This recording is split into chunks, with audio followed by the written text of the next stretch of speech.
Hello, namaskar. I'm looking forward to sharing quite a few various programs in the Czech Republic this year, including 3 kind of major programs over a long weekend, a weekend intensive, and then a full week-long immersive summer retreat, and also some shorter programs in February. So I'm going to talk about what these programs are and what makes each of them different. I'll start with the 3 major programs and then I'll talk about the shorter ones. So the first major program is a long weekend. It's the 22nd to 25th of February at the beautiful Svata Mari retreat center in Southern Bohemia. So it's about 2.25 hours from Prague by car. And Svata Mari offers a very supportive environment for the work I'd love to share. It's a very peaceful place, very spacious, very well-made, comfortable accommodation, great kitchen, and lovely practice space, beautiful scenery, animals, forests nearby, lovely space. And this February early spring retreat, it's early spring. It's still a relatively quiet time of year in terms of energy. So the main focus on this weekend is going to be working with the elements to recalibrate the system. So there'll be some deep rest. We'll have some silent time in the early mornings. There'll be plenty of time for meditation each day. We'll do some deep relaxation work. And a main focus on this February 22nd to 25th weekend is going to be Kīrtan and working with the archetypes that we invoke and sing to when we do Kīrtan practices. So this is a chance to really soak in this yoga of sound and song. In the afternoons, we will do some very intentional, probably a cappella Kīrtan. So it's this very meditative style of Kīrtan practice. We will sing to the archetypes, and that's going to facilitate then this dropping into a very deep, meditative, quiet space afterwards, harnessing the power of our own voices and intention. This is one of the things I love to share in Kīrtan. There's so many styles of Kīrtan. Sometimes in a Kīrtan there might be a big orchestra almost, and it's a big raucous affair. A very joyful celebration, lots of dancing. That's wonderful. But I also enjoy this very kind of focused meditative Kīrtan. We really work with the voice. And the beautiful thing with when we start to harness the power of our own voice is very empowering, because we can realize just by using the voice, just by making some sound, we can start to shift our vibration. So we're going to experience that. Then in the evening time, we'll do more Kīrtan, perhaps a little bit more upbeat, and we'll explore more the archetypes. There'll be more storytelling, and will also be meditation. So every morning there'll be some meditation, movement to tonify, harmonize the system. So as always on my programs, I'm going to be sharing and we'll be practicing very practical things that you can use to expand, enhance, refine your yogic toolkit for movement practices, for energetic practices. But there's also going to be on this February weekend an emphasis on this kind of recalibration. We're going to work with the elements very intentionally, earth, water, fire, air, and space, over the course of our activities. I think you will leave feeling refreshed and inspired and empowered. Well, that's the case for every program I do. And so the next major one will be the 12th to 14th of April in Prague. On Friday evening, we'll be in the Revnice venue, and it'll be an introductory talk with a little bit of movement, a little bit of sound work and song. And then on Saturday and Sunday, we'll be in the Tai Chi Academy space, which is the 2 venues are very close to each other. And here we're going to be exploring especially how we can work with the teachings of the Yoga Sutra and the Bhagavad Gita in everyday life. And we'll explore a little bit the 8 limbs and how practical a structure and frame that is. So in this Prague weekend immersion, it's a weekend intensive, and so we're going to do quite a lot of work, but again, it'll be in a very balanced way. There will be movement practices, there will be sound practices, there will be communication and relating games and exercises. And as we explore the Yoga Sutra and Bhagavad Gita teachings, I will present them linguistically, I'll talk about them, but we're really going to explore them in some practical activities. So some of the learning games we use will mean that we can really, hopefully, take home a much deeper practical understanding of the principles of yoga. And that will be through exercises that call on many different learning styles and intelligences. So it's going to be active, pragmatic learning, but I will also present and we will work to understand practically the theoretical framework, and there'll be space for reflection. So it's going to address these different learning styles, and we'll be doing it in an embodied way. We will be doing it in a sensory way. We'll be doing it with like looking inwards. We'll be doing it working in relation to others. So it's going to stimulate lots of different learning intelligences. And the intention behind that, and this is something I've put to the test over decades of teaching now in school and university and sharing yoga programs with the broad public. The intention of this is that it really helps the work sink in. So this isn't just the opportunity to have a lovely weekend experiencing, feeling the benefit of these different complementary yoga practices and experiencing, savoring how the principles can be applied to our bodies, to our minds, to our emotions, to our energies, but it's going to give you practical tools to take away. So I highly recommend coming to that weekend too. And then in the summer, this is something that I am especially looking forward to. So 22nd to the 30th of July in Svata Mari Retreat Centre once more will be the summer immersion on the theme of living the 8 limbs.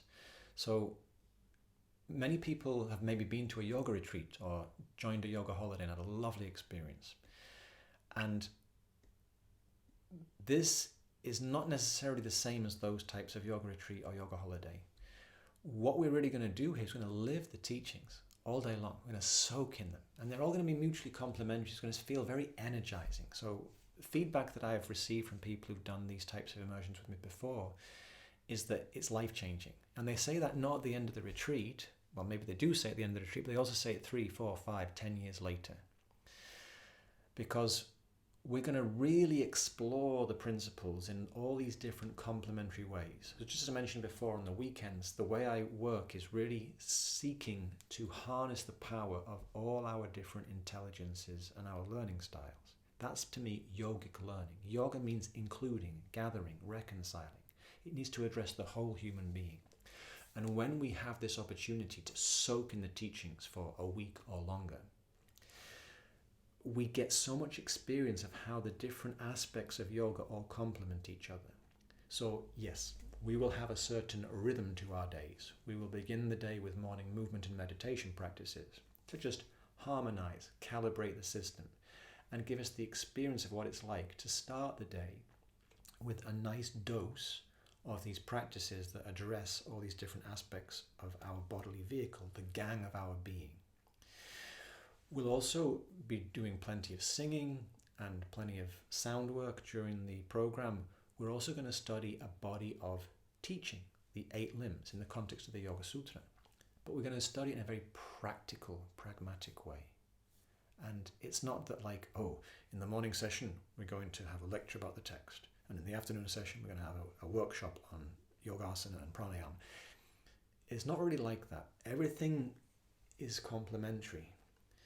And the way that I like to work, as I mentioned for the weekend intensive in Prague, it's like I want to do it in such a way that it's very empowering for everybody who comes.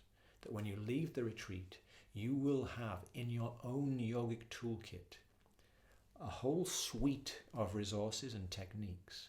But more than that, you will have developed, to some degree, a cell-deep understanding of how the yoga principles that can then inform an adaptable, evolving, ongoing practice, how you can work with those principles in a way that nourishes you in your unique life situation, with your body, with your time, with your living situation.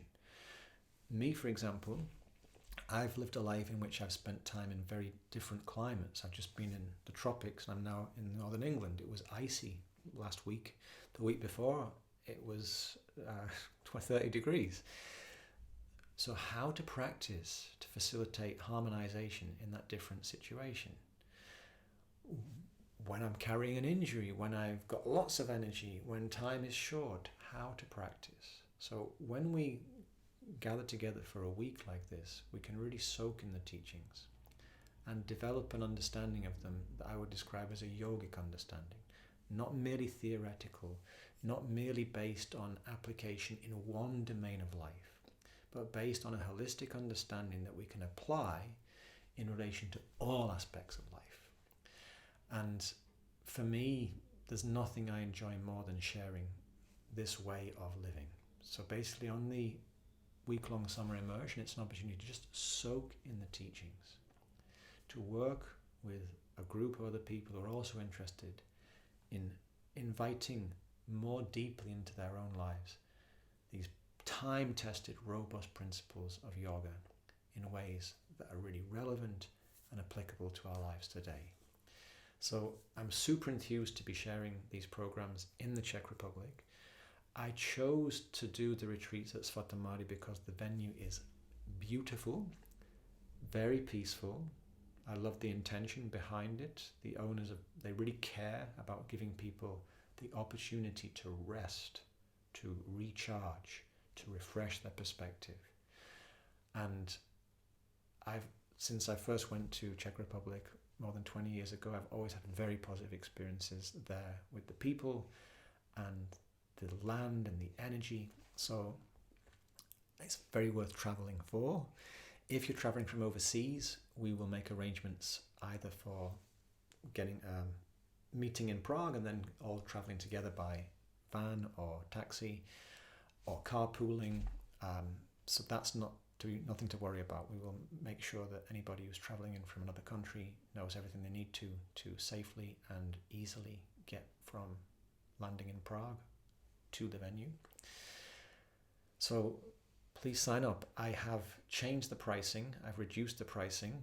I don't know if I'm going to be paid very much, but I know I really want to share these programs. And the pricing, there's a special price through the month of February. So if you're on my mailing list, you'll have heard about all that. Just send me an email if you want to know about that offer if you don't have access to it already. I also would like to mention I'm going to be in the Czech Republic in February, and there will be on Sunday the 11th of February a whole life yoga afternoon. First half will be practical yogic movement, and this is all about, you have just got a little bit of time. How can I infuse that support of yogic movement into my day-to-day? So it's exploring yoga principles in practical application, and we will learn, practice, explore some very simple ways to help harmonize, tonify, calibrate the system quickly. So we're going to do some spinal movements, joint freeing movements, and we'll explore some forms of standing Surya Namaskar that we can do kind of very simply anywhere. If we've got a little bit of time, we've got a lot of time. And then we're going to do some Kīrtan and really experience the power of our own voices. And then I'm also going to be sharing in the very beautiful Kroftova space in Prague 5, Wednesday evenings, the 14th and 28th of February. On the 14th of February, Valentine's Day, I'm going to be telling a wonderful story from the Indic tradition, the story of the Kumāra Sambhava, which includes one of the key players in that story is the Indian Cupid, Manmata. And he is one of the important characters in the story of the Kumāra Sambhava, the coming into being of Kumāra, also known as Skanda and Sharavanabhava and Shanmukha, and many other names. And this story will help us appreciate the rich symbolism of his names and also how we can actually overcome the forces, the tendencies that would confine us to limited perspectives. It's a beautiful story, and we'll sing a little bit at the beginning and along the way. And then on the 28th, it will be also a Kīrtan and storytelling, but on that second evening, there'll be a little bit more emphasis on the singing and not quite as much storytelling time. On the 14th, the story will be a very significant part of the evening, and the singing will be supporting it. And then on the 28th, it will be like the Kīrtan is going to be the main focus, and the storytelling is going to expand it and support that. I will be doing a few other extra programs that are in particular groups when I'm in Prague in February. I hope that gives a little bit more of a sense of the different aspects or different focuses of these programs. You can sign up for all of them now via my website, and there are Facebook events for the various programs. thank you for listening, and if you are around for any or all of these programs, I will be very happy to share in beautiful Czech Republic on all these programs soon. Thank you.